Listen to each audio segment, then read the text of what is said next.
Cześć, siemano. Zapraszam dzisiaj na unboxing i prezentację tego potworka, czyli Ryzena 9950X3D, czyli najnowszego procesora od AMD, który premierę miał sklepową 12 marca, czyli tak naprawdę wczoraj. Dzisiaj już dotarł do mnie ten procesor, no i za chwilę sobie go rozpakujemy, zobaczymy, co tutaj nam AMD przygotowało. Nie spodziewałbym się jakichś cudów. Zakładam, że będzie wyglądał tak jak wszystkie pozostałe Ryzeny. Zresztą socket AM5, że tak powiem, zobowiązuje. Musi pasować, więc wizualnie raczej bym się tutaj fajerwerków nie spodziewał. Co jeśli chodzi o fajerwerki, no to 32 rdzenie, 16 rdzeni, 32 wątki oczywiście. 144 pamięci, mega pamięci cache. Także całkiem sporo, w tym, jak dobrze pamiętam, 64 mega pamięci L3 DV Cache, tak? No jest to seria procesorów z 3DV Cache'em, czyli tą dodatkową pamięcią, która bardzo, ale to bardzo zwiększa nam wydajność w grach. Bo jeśli chodzi o zastosowania profesjonalne, no to nie będzie tutaj większej różnicy w wydajności w porównaniu z serią X, czyli 9950X, jeśli chodzi o jakieś profesjonalne zastosowania. Prawdopodobnie będzie miał identyczną lub bardzo podobną wydajność jak ten potworek, natomiast ten będzie od niego lepszy w grach. Zdążyłem już obejrzeć trochę testów i co mogę powiedzieć, no to, że zjada wszystkie pozostałe procesory w grach. No oczywiście poza 9800X3D, czyli Ryzenem 7, który obecnie był do tej pory najmocniejszym gamingowym procesorem. W większości gier ten z nim wygra. Niewiele, bo niewiele, ale jednak. Natomiast znajdą się tytuły, w których to 7 będzie szybszym procesorem. Natomiast ten procesor to tak naprawdę kompromis, a może połączenie 9800X3D z 9950X. Czyli ten jest wydajny i w grach, i w zastosowaniach profesjonalnych. Też wynika to z tego, że ten ma budowę chipletową, czyli jakby pamięć 3DV Cache jest tylko połączona z połową tego procesora, czyli z 8 rdzeniami, czyli de facto jakby połówka to jest to samo co 9800X3D, natomiast do tego jeszcze mamy 8 rdzeni dodatkowo. I jeśli chodzi o wydajność, to mówię, zjadam wszystko. Jeśli chodzi o zastosowania profesjonalne, raczej w większości przypadków też będzie zjadał wszystko. W niektórych wypadkach Intel będzie mocniejszy. Jeśli chodzi o AMD, to w profesjonalnych, tak jak wspomniałem, zastosowaniach konkurować z nim może w zasadzie tylko 9950X. Też ma tyle samo rdzeni, tyle samo wątków. Taktowania mi się bodajże różnią. Tutaj mamy 5,7 GHz w buście, także potężnie szczerze. Jak 7 lat temu, czy tam 8, kupowałem swoją i7 8700K i udało mi się podkręcić na 5.1, to wtedy to robiło szał. To tak szczerze w sumie, jakby się tak zastanowić, tutaj 5.7 to z perspektywy 7 lat czy 8, tylko 600 MHz więcej? Tak dużo? Nie wiem.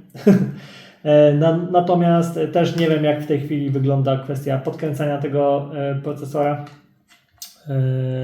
Szczerze powiedziawszy, bo chyba jeszcze nikt się tego nie podjął.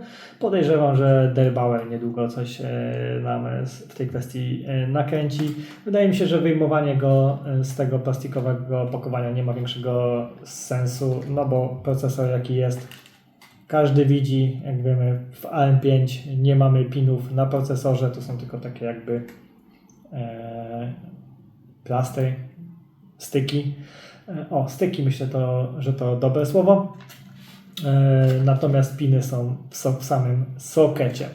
Zresztą to już jest od dłuższego czasu stosowane, bo tak samo jest na mojej starej platformie, czyli Z370. Tam też piny niestety są w sokecie i sobie to przez to załatwiłem sokety.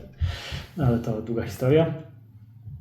Natomiast tak, jest to najnowszy procesor i najmocniejszy od AMD, konsumencki, no bo wiadomo, mamy jeszcze te Reaper, które kosztują po 30 000 złotych, natomiast to jest jakby inna liga i one są typowo do zadań profesjonalnych. Ten procesor ma być zarówno do zadań profesjonalnych, jak i do gier, do programowania, do montowania wideo, do grania, tak naprawdę co sobie myślicie, co byście chcieli robić na komputerze, to powinien dać radę i być przy tym najwydajniejszym procesorem.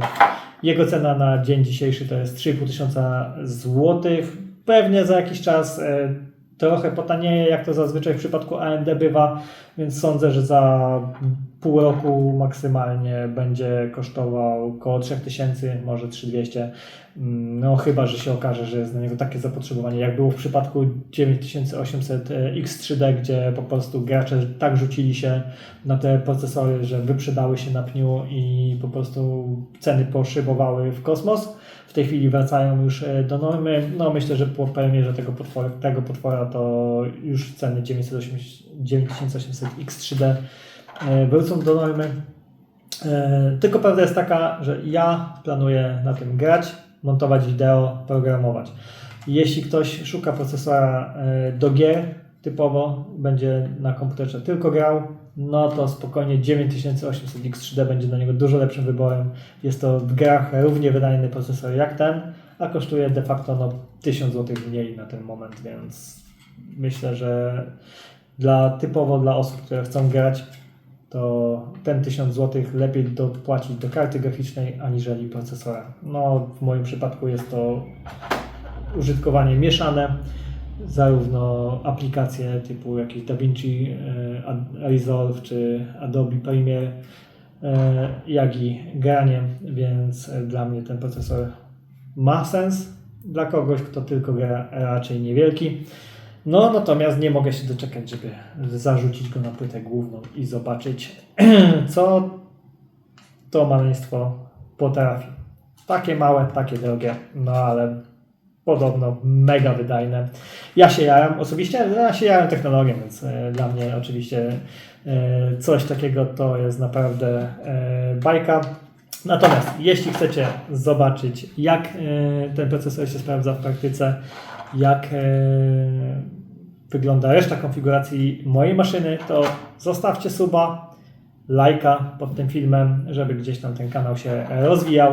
Ja oczywiście będę starał się też z jakością się jak najbardziej rozwijać, aby każdy film był lepszy. Myślę, że już przy filmach z unboxingów mojego nowego PC-ta zobaczycie, które były kręcone na początku, a które trochę później, niezależnie od tego, w jakiej kolejności te filmy będą wrzucone, bo wiadomo, że z każdym filmem jakoś będzie mi już łatwiej. Natomiast na dzisiaj to wszystko. Chciałem się z Wami tylko podzielić, że te procesory szybko dotarły, no bo de facto wczoraj była premiera. Dzisiaj już około godziny 14 procesor był u mnie. Także spisał się sklep, muszę przyznać. Nie powiem, który. Natomiast taki czerwony akurat w tym wypadku. A na dzisiaj to wszystko. Ja się z Wami żegnam. Pozdrawiam. Trzymajcie się i do usłyszenia.